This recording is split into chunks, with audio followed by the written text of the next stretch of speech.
Good morning, everybody. Welcome. Thanks for joining us. This is the weekly financial roundtable. And money's not the most important thing in life, but it is like oxygen on the gotta have it scale, which is why each week we come together to have a conversation about money. It's been a crazy year, and this whole idea, this roundtable started as a reaction to help create community and look at financial related issues and opportunities for the professional beauty industry with an amazing brain trust. Roundtable is created, curated, sponsored, et cetera, by Qnity. Our intent is to take a crazy world that can be overwhelming, confusing, and conflicting, and to create a clearer path towards greater financial prosperity for you, your team, and your other stakeholders. It's built on a brain trust. Steve will join our Brain Trust Wall of Fame. Actually, we need to update this. We've got several contributors lately that we haven't added to the Brain Trust, but we've had just such great contributors from not only across the US, but across the world, multiple industries, and they are really what makes these calls so special. So hopefully you'll find a light bulb moment today. And last round, we took a week off, by the way. So why did we take a week off? We just needed a week off. Actually, Aaron had knee surgery last Wednesday, and we thought that given one of our members of the team was wounded, that we took the week off and helped her get through a knee surgery. She's recovering just fine and all of that. And so we took last week off, but this week we're coming in strong, and we've got some new stuff here. The last roundtable guests were from Luke Carlson and Jessica from Discover Strength, repeat guests. Great session. Market leaders in the fitness industry with some very applicable things that I think all of you found instantly applied to your businesses. So great session with them. This week's guest is Steve Reiss. I've known Steve for almost as long as I've been in the professional beauty industry, maybe not quite that long. Steve has contributed in so many different ways, and I've been dying to get Steve on the roundtable for a long time. It is Steve's birthday. So Steve, thank you for joining us on your special day. And I see you're sporting that beard, but we'll get to you in a few minutes, okay? All right, now we are going to introduce something new today, and we're looking forward to you working with us. One of the things that I think we all appreciate, and this is a good sort of segue into the conversation we'll have with Steve, is Steve is a data guy. He's a research guy, innovation. He likes information. And I know many of you also like data and information. So what we're going to start doing is we're going to have some polling moments. So you have a polling moment right now. So please just take a moment and answer these questions. And what we'll be able to do is we'll be able to gather bite-sized chunks of information that we'll be able to share with you. So go ahead. There's 3 questions here. They should be very quick to answer. The first one is true or false. For 2020, sales were down, profits were up. The second question is April 2020 versus April 2021. Is your business in a better or worse financial condition? Select all of those that apply. And then finally, we just want to inquire, do you have a weekly standing meeting, a finance meeting? So let's just take a moment here and get you guys to respond. Don't overthink this. This is anonymous. We don't know who is answering these questions, but it's for the good of us all. Oh my gosh, look at this. This is like a great moment, Steve. I'm seeing this. I'm seeing polling happen. I've been wanting to get to this for weeks. And I already see that we've got 40% of people already responded. Let's see if we can get up to at least 80%, and then we'll continue with the call. So here I'm starting to see some of the results here. Looks like we're tracking exactly a 50-50 on people saying sales were up and sales were down, profits were up. We have, in terms of responses that relate to April 20 versus, there's a typo there, but that's okay. This is our first time here. It's supposed to be April 2019 versus April 2021. It's pretty obvious that everybody's going to say, or most of you are going to say sales are up because you were closed in April of 2020. All right, so that'll be that question will be, I'm not sure what we'll do with that question. Let's see the last one. And then 67% of you are saying you have a standing weekly finance meeting. So let's give this another, oh, Michelle, let's give it about another 10 seconds. We're at about 62% of people have voted. How interesting. The first question for 2020, sales were down, profits were up. And we're running almost at about 50-50 right there. Then as it relates to, well, this question number 2, there's parts of this that I think are really interesting to look at. So April 20 versus 21, 72% of you are saying you have more money in the bank. Now that was at the very beginning of the pandemic. And then finally, do you have a weekly standing meeting? That's about 70% of you. So, all right, excellent. Michelle, let's take the poll down. And what we'll do is we'll continue to refine these polls going forward. And I'm excited to start bringing some of that bite-sized data. So thanks for participating. On the call today, you should have gotten a 9 grid. The 9 grid is a visual thinking tool we use. Feel free to use it as a mind map during these calls to come up with your light bulb moment. Also, past recordings of the roundtable are in the Plan for Profits curriculum. Those of you enrolled in our profit program. And we also now have them on YouTube, so which is awesome. We've got some sponsors, Aura and Vish. Thank you, Aura and Vish, for the great work that you do and for being sponsors. And before I get into Steve, I want to share with you the lens of which Qnity and myself look at the workforce today. And there's a lot of terminology that's out there in terms of the workforce. So, and some of it is a language that is appropriate, some of it's inappropriate. And when I say inappropriate, I'll get to what we mean in a minute. But the way that we really like to break down the workforce at Qnity is to look at it from a lens of preneurship. An entrepreneur is someone that has a business within a business and is a W-2 employee. They work at an employee-based salons. Many people use the language to say that so-and-so works at a commission salon. What they're really meant to say is they work at an employee-based salon. An employee-based salon can be commission, can be hourly salary, or some type of hybrid. And an entrepreneur is, in our terminology, is someone that has a W-2 as a business within a business. To me, this is the secret part of the workforce and where I think the greatest opportunities are for the vast majority of professionals. Then there's a solopreneur. A solopreneur is someone that is working on their own. Terminology might be booth renter, independent contractor, suite rental, whatever. But really what it means is they file a business tax return. They may or may not have a 1099, but a solopreneur is someone that works on their own, and they're going to file a tax return that's either a Schedule C, they might be an LLC, whatever, but this is somebody working on their own.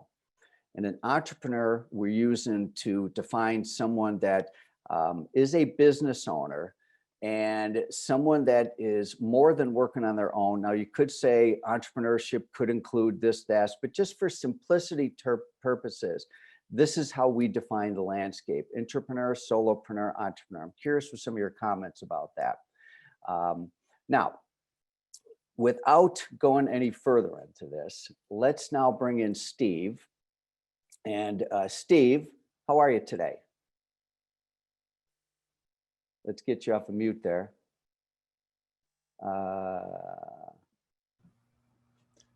There we go. Good morning. Good morning. Thank you for including me, Tom. I appreciate this. Happy birthday. Thank you. Let's give this guy, I'll spare you the singing you the happy birthday, but definitely, yeah, that's a fine beard. So you got a lot of friends out there that are giving you some shout outs, Steve. Steve, I've known you for a long time. You've been a contributor in the professional beauty industry. I first knew you when you were part of Vance Publishing, which became Bobbitt. So you're very connected. You moved on to other chapters in life. You were part of an organization called Salon Interactive, which I believe that you still have some involvement, and you're a Beauty Changes Lives board member. So you're out there, you're connected, you're on the front line of what's going on in the professional beauty industry. And every time I talk to you, it's very evident how passionate you are about the professional beauty industry. So thank you for your contributions. It's my pleasure, and thank you for including me. I'm a big fan of yours as well. So when you look at your LinkedIn profile and you boil down, you've got innovation, technology adoption, and research and data. All right. And we can go all those different directions. And you and I had a prep call here, and there's some things that just jumped out at me right away. And if it's all right with you, I want to get into some data points, okay? Because I learned from you. When we spent some prep. So the world of hair color is something where you just shifted the lens of my thinking, and it's research based. And it's a study that was done, several years ago, and it was really about segmenting hair color. So let's talk about that for a moment, okay? Okay, so going back to those three things I listed on LinkedIn, they're really all based on the same thing. And that is that you've got to be continually curious, that nothing is perfect and everything can be improved.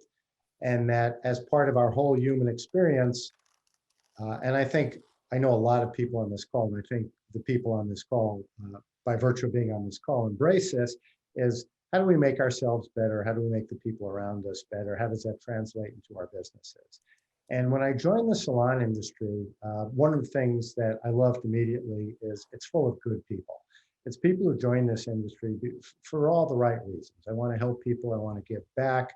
I want to make people feel good about themselves. I ran into very few people who said, I got into this business to make a killing and retire, onto a tropical island. Everyone did it for the right reasons. The fact that this industry is so, I'd almost use the word incestuous, because nobody ever seems to leave, is both a blessing and a curse. It's a blessing in terms of the relationships we enjoy and share. On Facebook, when it's somebody's birthday, how many other people, I haven't seen what I have on Facebook, and I probably don't have a lot because I'm not very active, but I'm sure, like Robert, nice to see you again. When it's his birthday, he probably gets hundreds of people who wish him a happy birthday. Most people don't experience that. And that is so, and Sheila, and actually Terry McKee, who's got the best shoes in the world. So I've said that. Thank you, Terry. How many other people really experience that type of community? The challenge is, because we're so embedded in this, it's a little bit of an echo chamber. We think, because we've been in this industry a long time, that's the way things are. And when I came to this industry from outside of it, I started looking at certain things and saying, well, why are people assuming this? And people said, well, this is just the way it is. And I said, is there any research or any data related to this? And for the most part, there wasn't. Whereas most industries have a fair amount of regular data and regular research. And a lot of that has to do with the fact that a lot of this industry is between the cracks and under the radar, just by virtue of the nature of the entrepreneurship and the intrapreneurship and all the other things we were talking. So we did some research on hair color, because we really wanted to understand, and this is when I was a modern salon, we really wanted to understand who the hair color customer was, because people said, I know my customers, but there was probably something deeper there. And the interesting thing we found was that there were two hair color customers. We, first of all, had to figure out, once we got the data, where do you segment the data? Is it segmented by ethnicity? Is it segmented by city or the country? Is it segmented by income? Is it segmented by age? Things like that. We found that the segmentation was really by age. And to generalize, it was above 35 and under 35. So for people over the age of 35, hair color was somewhat functional. It's, I want my hair color to be luxurious. I want it to be consistent. I want it to be predictable. This is my look. We also found there was another segment under 35 who said, I don't want it to be predictable. I want to mix it up a lot. I want to change it. I want to be the first to know about new things. And we found that for people over 35, the average age where they started coloring their hair was about 35. For people under 35, the average age was 17. So if you think about these two different groups, they have different resources financially. They have different habits. One group is always going out with their friends. The other group is more limited group. They're going to work on a regular basis. And based on the research we did and conversations we had with a lot of salons and a lot of color companies as well, they started looking at hair color differently. And one of the things, I'm sorry, Tom, you know what? I'm rambling.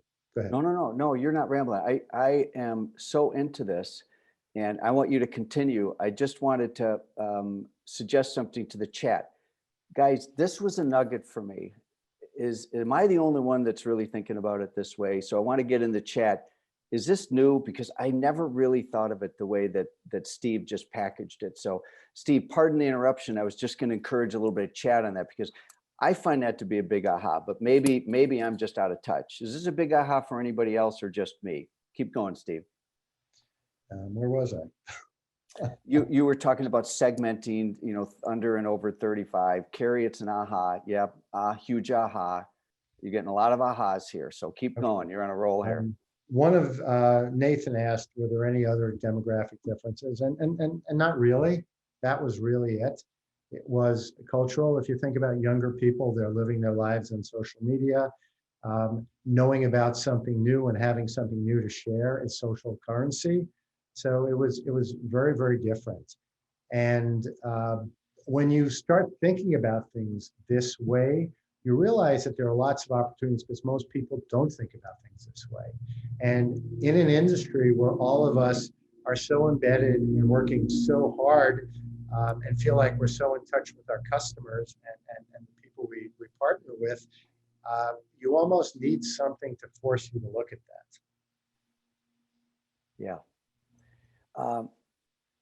I'm interested in the practical applications of this, and I'm, in terms of segmenting your clients, and my mind starts to race, but I think you've already figured out some of the practical applications of segmenting hair color to these two audiences. Well, one segmentation might be price. Younger people have less money and they're planning on changing their hair probably more frequently. So do you need to have really the highest quality hair color? Does it need to last for a long time? A second might be how it treats your hair. We know when we get older, the texture of our hair changes. We start getting kinkier hairs if we have straight hair, all sorts of things like that. Lots and lots of implications. The range of colors. For example, the ranges of colors offered, if you go back 5 or 10 years, was fairly limited. If you think about it now, blue, red, yellow, I'm not sure if we were part of the vanguard of that change through the research we presented everywhere, every trade show and every conference and every association in the world, or if that research just reflected what was starting to happen in the industry. This is, my mind this is what happens when I'm on these things. My mind still, by the way, you've had some great nuggets already, including you've got some quotable phrases I'm going to forever attribute to, like Sam Bricott, it's fight the fight. I'll never forget Sam said that. For you, it's continuously curious. Great phrase, by the way. And the other one is echo chamber. I love that. Let me tell you where my mind is just shift as a result of this conversation. I've always just lumped hair color into one category when it looks to tactical things like pre-booking and frequency of visit.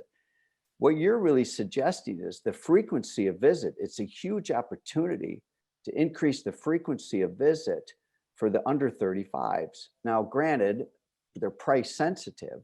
So what this could almost mean like 12 times a year, get a change, Normal hair color visits would be how long, Steve? 6 weeks, 7 weeks? 8 weeks. Yeah. 8 weeks? Okay. 6 to 8 weeks, yeah.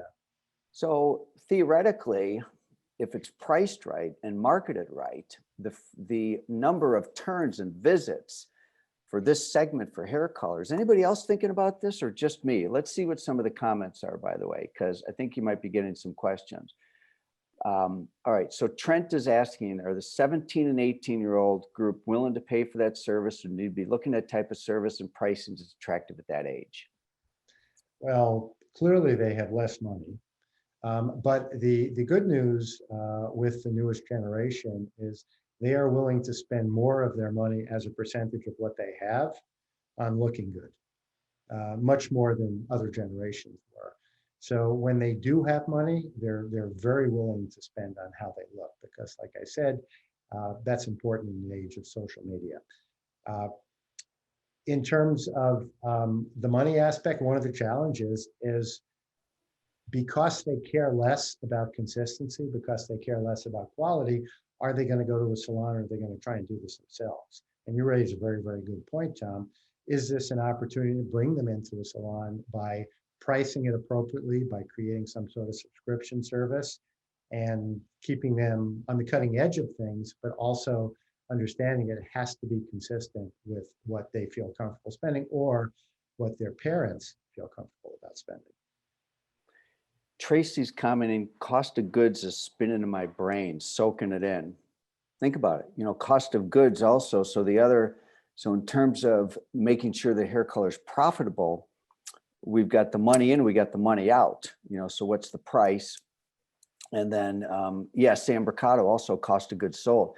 So looking at this, and I'm trying to process out loud as I'm learning through you as we speak. So cost of sales. So what can we do if the price point needs to be lower, then the cost needs to be lower? Do you see any plays as it relates to cost of sales? Yeah, the three things you mentioned initially are all completely interrelated. So think about how much color gets flushed down the sink. There are now color management companies which use technology to reduce color waste, but also think about a lot of these people are looking for spot color. They're looking for highlight color. They may not look for a full head of coverage. So there are lots of different ways to approach it. And I think it's up to us to really understand what our customers are looking for and what their constraints are. Because once we do that, we can find solutions. And I guarantee that the people who are in these types of groups are thinking about things that 95% of the marketplace is not thinking about. And that's not unique to the salon industry, it's every industry. There are people who are leaders and who want to be agents of change, and there are people who look at what the other guy's doing, and then they slowly drag their feet and finally decide, okay, I need to do something, but only because we've reached the tipping point, everybody else is doing it. So my request is if any of you out there are implementing some of these ideas from today, send Steve a belated birthday gift, will you? Because I can just see some of your minds turning out there. I know many of you, and we're probably going to be talking about this next week. I think this is such a huge nugget. Cost of sales, any other comments about cost of sales? Not really. Okay, all right. Let's move on to another topic, okay? And I know that you don't necessarily have your research at your fingertips, but this is also something that's very top of mind for pretty much everybody that's on this call. And that relates with the workforce and someone that chooses to remain in an employee-based salon and someone that chooses to go off on their own. And you've done some research on that. Again, you don't have it at your fingertips, but you remember some top line findings. Let's go there next, okay? Okay. So I'm going to go back in time. I forget how long ago it was, but the aha moment was I was at an intercoiffure and Lois was president at that point in time, and it was a board meeting. And we were talking about things that were changing, and everybody started talking about booth rental and how it was killing the business. And my feedback was, well, what are these people looking for? What's important and why are they doing this? And nobody really had an answer. They were so focused on the emotional side of they're not grateful and I've trained them and all this. So we went back and we did some research on rental and figuring out why people were going to rental, what we called it now. We eventually ended up calling it solo artists, because that was a little bit less pejorative. And we wanted to take the heat away from the conversation and make the conversation a little bit more real world fact-based. And what the different outcomes were. And we found that, and this was a little bit of a surprise, that if you looked at the demographics between people who are working for themselves and people who are in commission salons, the demographics really weren't very different in terms of their ages, in terms of a whole host of things. We found that the difference had to do with their personalities. And people really hadn't been addressing it from this perspective. And we found that a lot of people who get into this industry get in this industry because they want to be part of a team. They want to give back. They want to learn together with other people. They want their education to be given to them. Those were people who felt very, very comfortable in a commission-based salon. Then you had people who liked doing things themselves, who were thought of themselves as innovators and mavericks and perhaps even artists, and they like doing things. They like doing things on their own. And we found that the people who went to independent contracting were generally these people, and the only difference in terms of their business was the average commission spouse was working about 38 hours a week, and the average independent contractor was working about 30, because part of it was flexibility was really important to them. And we worked with a number of salons, and the recommendation was, these are things which are part of people you hire. So while you're hiring people, you can predict with a high degree of certainty which people are going to want to leave and which people are going to want to stay. Well, you better be prepared to unpack that idea, because I think they're dying. Keep going here. Well, if you're asking people how important is being part of a team versus doing something on your own, how important is flexibility, how important is you dictate how much money you make versus the team's success, things like that. If you do that type of research, and there was actually a salon, and I think they were in either Nashville or Memphis, and this is a while back, who had actually put together this questionnaire they went through. They had told me that the people they had hired who were that end of the spectrum, which wanted independence, almost all of them left within 2 to 3 years. Okay. All right. So guys, my brain is going crazy again here now. And the implications of this and the practicality of this. So in the recruiting process, if I'm hearing Steve right here, the questions that you ask, and they're pretty basic questions, this isn't rocket science, can really give you a much better predictor of the long-term sustainability of someone staying with you. I mean, I think this is a huge nugget. Steve, when you talk about the personality and the psychographics, the word that I'm looking for, it's more entrepreneurial. And that's really also what you're suggesting. They're more entrepreneurial. They're okay with risk. They're okay with working on their own, and all of that. Is that a fair statement? Yes. Yeah. What else did you learn from studies as it, looking at the workforce? Do you want to talk about big picture trends and how that plays in, or we had talked about hair loss, or what's important to you, Tom? You know what, let's, I was actually talking about workforce, independent contractor, employees. Anything else on that before we move on? Well, I know when this conversation started bubbling up in the salon industry, everyone was saying, this is, a personal issue, this is all about us, but it really reflects a much larger demographic trend and a much larger societal trend, and that's towards this gig economy. I can do everything myself. I want to do everything myself. A lot of it has to do with a generation who thinks that way, but then a lot of it has to do, going back again to the three things, to technology and technology enabling things. If you think about it, you go back 10, 15 years ago, it would have been impossible to manage your business on your phone. It would have been impossible or difficult to stay in touch with all your clients individually without being part of a larger system. It would have been very, very difficult to get education if you were not in the salon or you didn't have the money and the resources to travel and spend a lot of money. All those types of things which might have been inhibitors are now in place.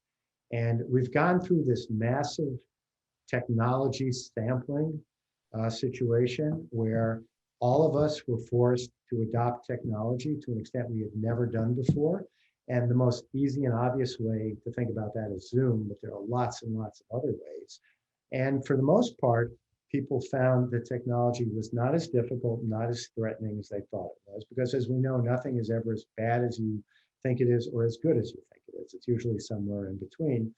And because of that, and the fact that now that we've reached this higher level of technology adoption, it's only going to speed up because there's so much technology out there just waiting for us to take advantage of it, whether it's chatbots or AI. And 5G is going to speed everything up. So it means that all these technology handshakes are going to be happening in real time with video.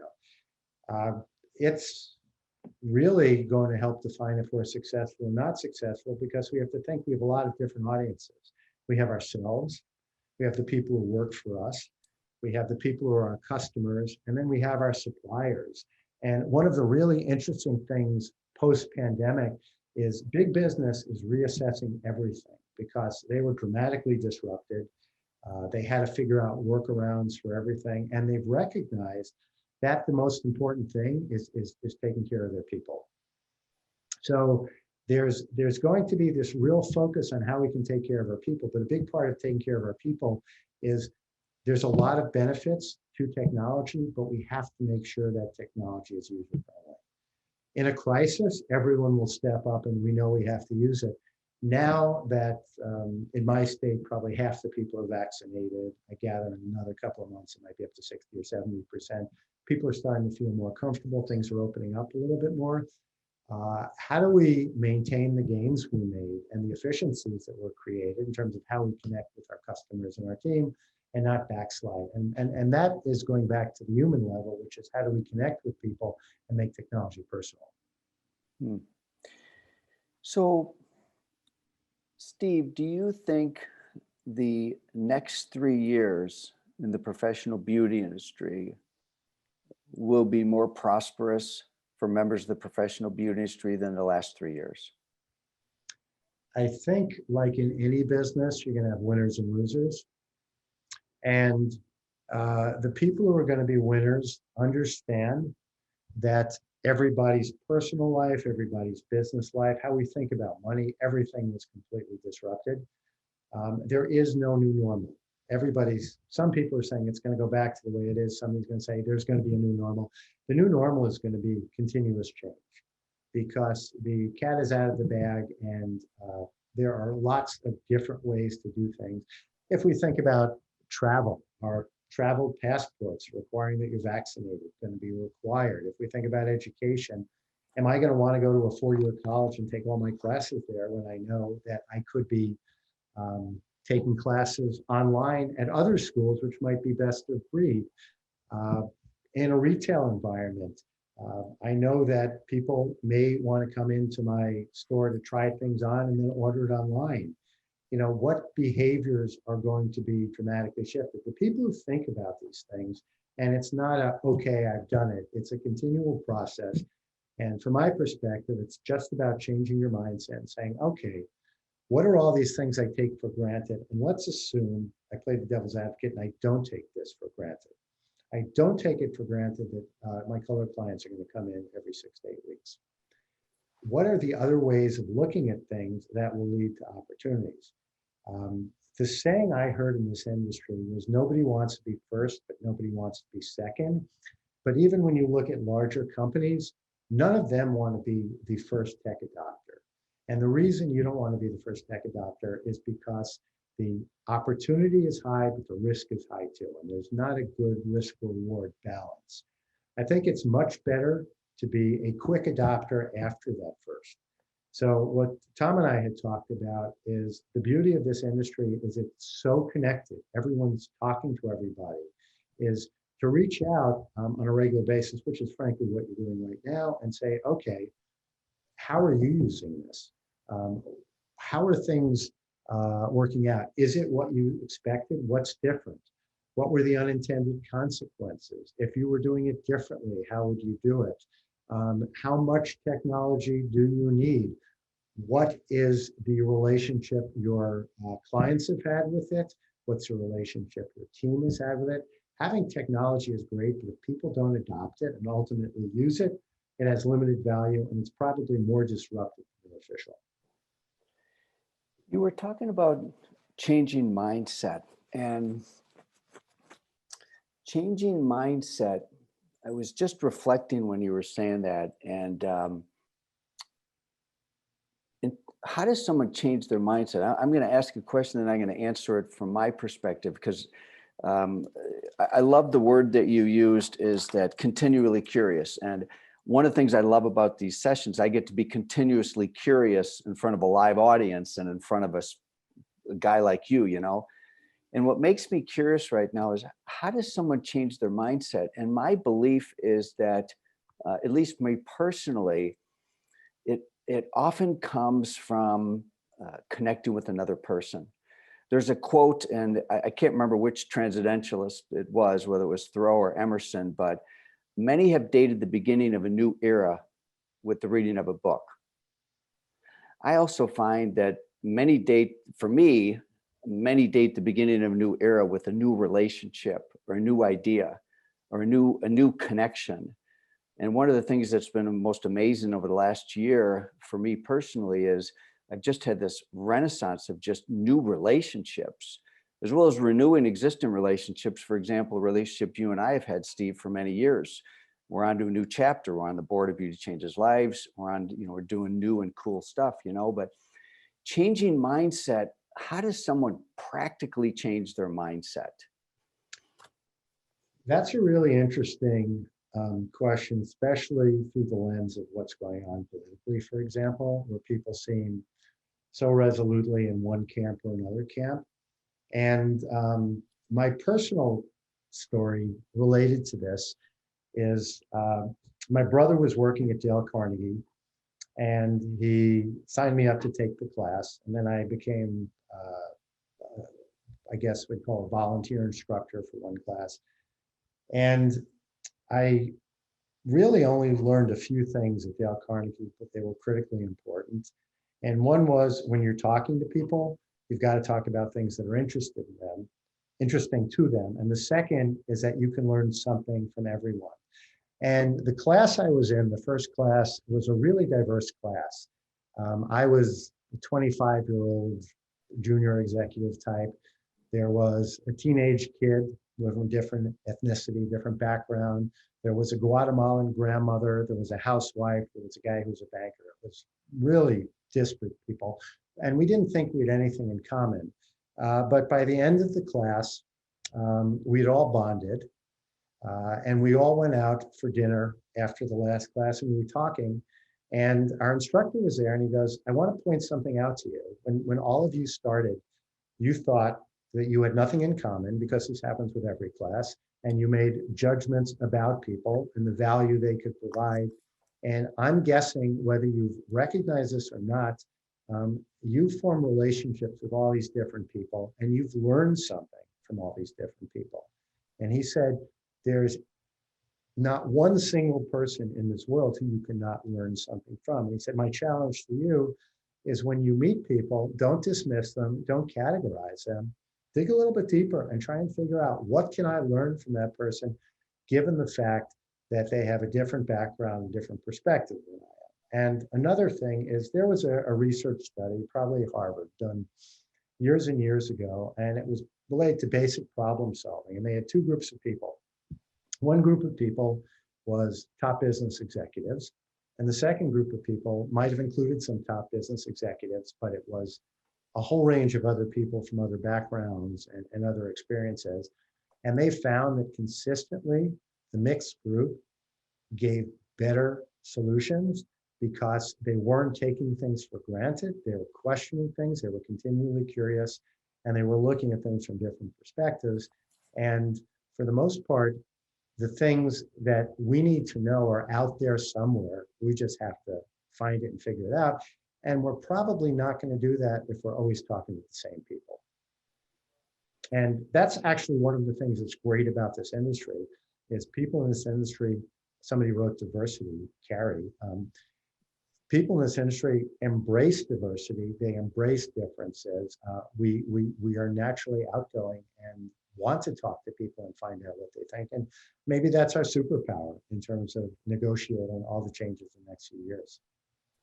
Maybe that's our superpower. We're always looking for light bulb moments here, Steve, and you've had several light bulb moments today. I think when we wrap up this call, we look back, we're going to figure out which is a light bulb moment. You've had a lot of them, and I love that. Um, with the mindset, I'm going to throw another quote on there. Then I'm going to pursue one other quick topic with you, and back to mindset. And this is really also to your point about learning from other people.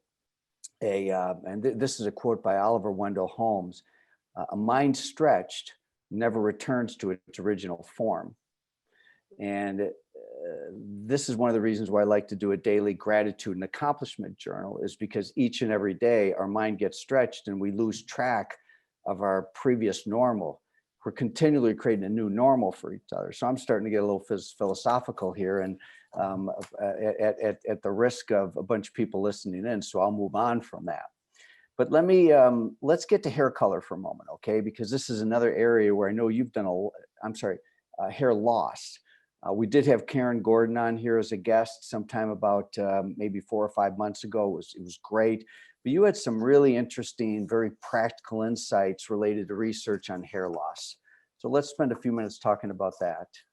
Well, first off, a shout out to Karen, because Karen Gordon is the person who got me interested in it, because she said more and more of her clients were coming in and asking her questions about it. And we know when our client who thinks we know their hair and we know their lives better than anyone has to bring things up to us, that's not a good thing. We should be proactively bringing it up to them. We developed research and a number of conferences related to hair loss. But the thing that really jumped out was when we got involved, the thinking was that hair loss was all about treatment. And I'm starting to lose my hair. What can I do about it? And that defined the market. But what came out of the research, again, was that there were different audiences. You had the people who were already losing their hair. And some of them said, I need to do something about this. And some of them said, you know what, I'm a middle-aged married guy or whatever, and it's not critically important. I guess I'm just going to come to grips with the fact that I'm losing my hair, and I'm not going to spend that much time and money or effort on this.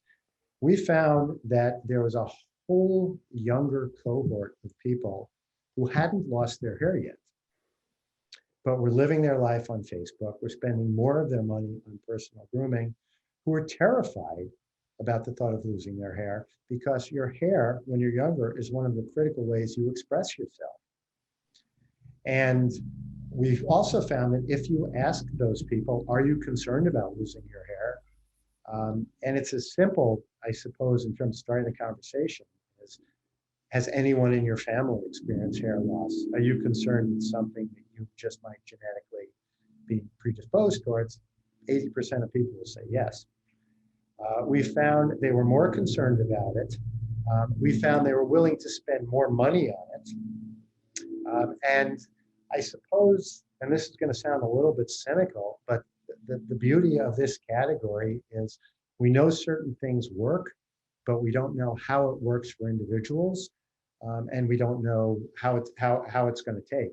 So you're going to have lots of people who are in treatments who are going to work wonderfully well, and other people who aren't, but you're not going to get blamed because they all know that that's the way it is. And these people found that none of the messaging, none of the products were really focused on them. And this is a dramatically larger marketplace. And I think as a consequence of the research we did and how we presented that research at events, it impacted the hair loss category, it impacted the extension category, lots of other things which have now become mainstream. So the point is, there were probably people who intuitively understood this, but when you have data and you can go back to the data, 90% of data is validating stuff you intuitively understood and giving you that confidence to say, I need to do more about it. And 10% of stuff, it's like, wow, I never even thought about that. This could transform my business. Right. Steve, great stuff today. And I'm so glad you agreed to join us. You have submitted comments before as a member of the Brain Trust, but great stuff. I suggest that you read some of the comments here. There might be a few questions there, and there's a few things that'll make you chuckle, and maybe even make you laugh, which is wonderful. So Can I do a shout out? please do. Yes. So I see Robert Cromings is commenting when we were talking about curiosity.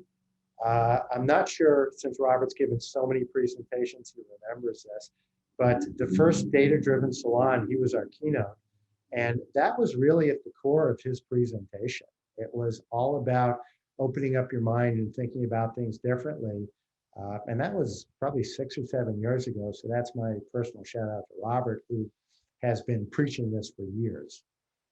Yeah, Robert's an amazing guy, and he knows that too. I got to, ironic you mentioned that, because he and I had a wonderful hour together yesterday live in front of a large group, and we got to do a little bit of a duo yesterday, and it was wonderful to work with Robert.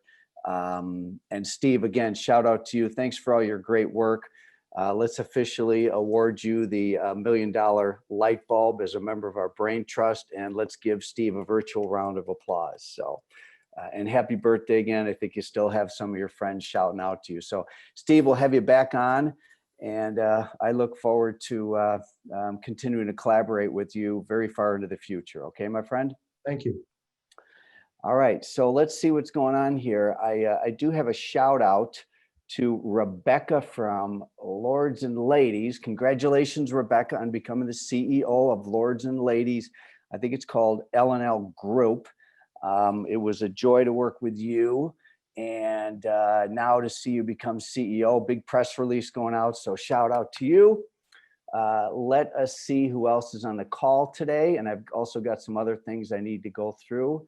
Oh, we've got another poll here too. So hold on here a second. Let me get myself organized here as we go into the final, say, 7 minutes here. So stay with us, guys. We still have more stuff to do together. I'm still thinking about the conversation with Steve, but okay. Polling moment. All right, Michelle, I think we have another poll coming here, and we're going to try this out. So thanks for working with us, everybody. Answer these questions to the best of your ability. So go ahead, Michelle, launch this next polling moment. I think it'll pop up on my screen here. All right. Have you implemented new recruiting practices since the pandemic, which is a basic yes or no? Have you changed your training process for new hires during the pandemic? Yes or no? And then the final thing is just a question. Do you think the next 3 years will be better than the last 3 years in your business? Okay, let's see how optimistic this group is here. And oh, they're a lot quicker on the draw this time, Michelle. They're getting used to these polling moments.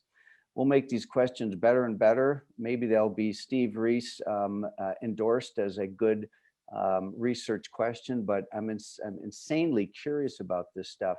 So 87% of you, and this is really no surprise, but as Steve said, sometimes it's one thing to know thing intuitively. It's another thing to have research to prove it. So we're seeing approaching 90% of you have approached recruiting very differently. Same percent as it relates to training. And then 94%, ooh, look at this, Steve, 94% feel that the next 3 years will be better than the last 3 years. So this is a group that is positive and bullish about the future. So look at that turnout, Michelle, 77%. So guys, put in the chat, hopefully that you will find that these polls will make them a little better and better and better, but would love to get your feedback on doing these polls if you find it useful. We're very interested in questions. So the poll is closed, and some of this might be obvious. What's not obvious to me, and my aha from this, is that 94% of you are saying the next 3 years are going to be better than the last 3 years. And perhaps maybe like attracts like. I think that's how it goes. So that it might just be because this is an audience that tends to be more bullish. All right, let's see what else we got here. 2 to 10. We got a little bit delayed on opening up enrollment for 2 to 10. So thank you for your patience on this. As we've looked at some enrollment type opportunities, how to make enrollment easier. So the date is secure, October 4th and 5th. If you're already signed up for 2 to 10, no worries, you are in.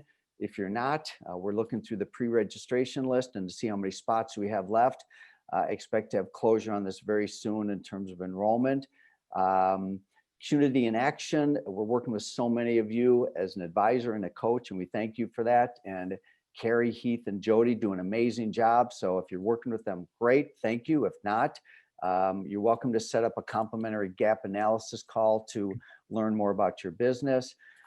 Lots going on in the world of grow and go, which to me means businesses that made a decision whether they're going to intentionally be on a growth strategy, that they're all in their business, as opposed to those that are working on some form of a transition plan. And as we speak right now, I can think of 4 businesses that are literally ready to like close, deals done, and we'll be announcing those right in July. So we'll be announcing some really cool opportunities that are multi-generational. There's some business combinations. So there's some really cool stuff going on. I'm bound by confidentiality, of course. And but point here is that this is a really good time to make that conscious decision what your long-term future is going to be, whether it's to grow, whether it's to go, or grow and then go. But I'm so excited about what I see as a next generation of salon owners that are emerging. Rebecca's a great example, becoming CEO. Rebecca is, never get into someone's age, okay?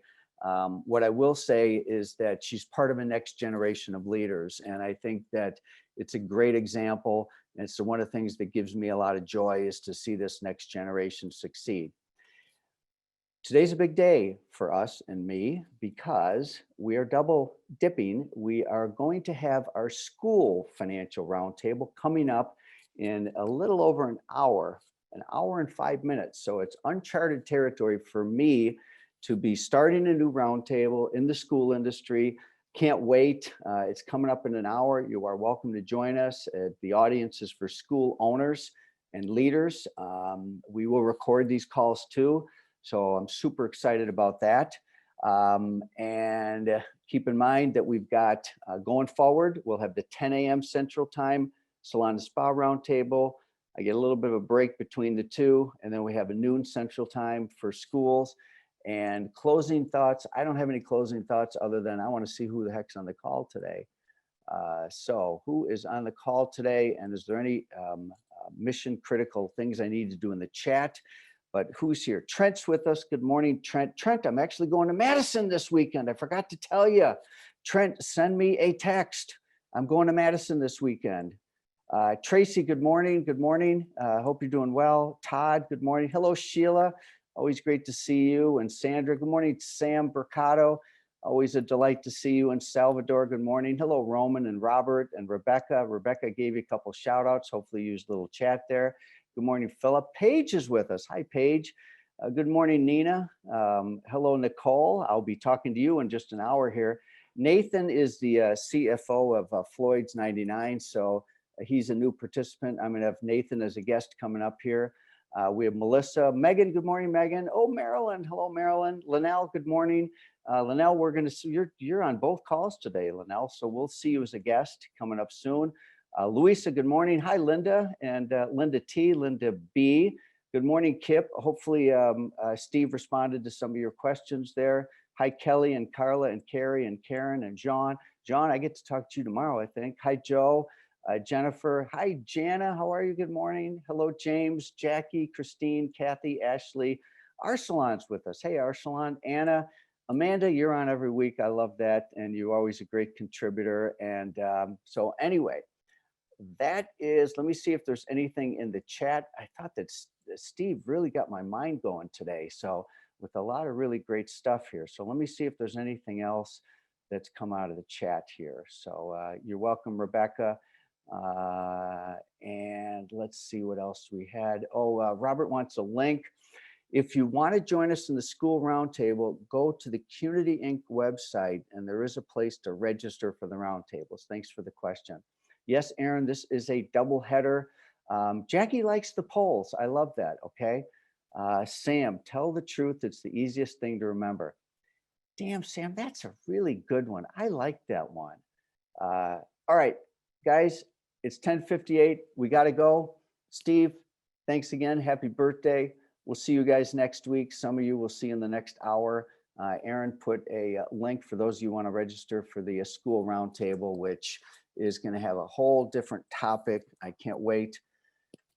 I'm going to take a breath, have a drink of water, and take a break. See you guys. Thanks for joining us this week, and we'll see you next week. Bye.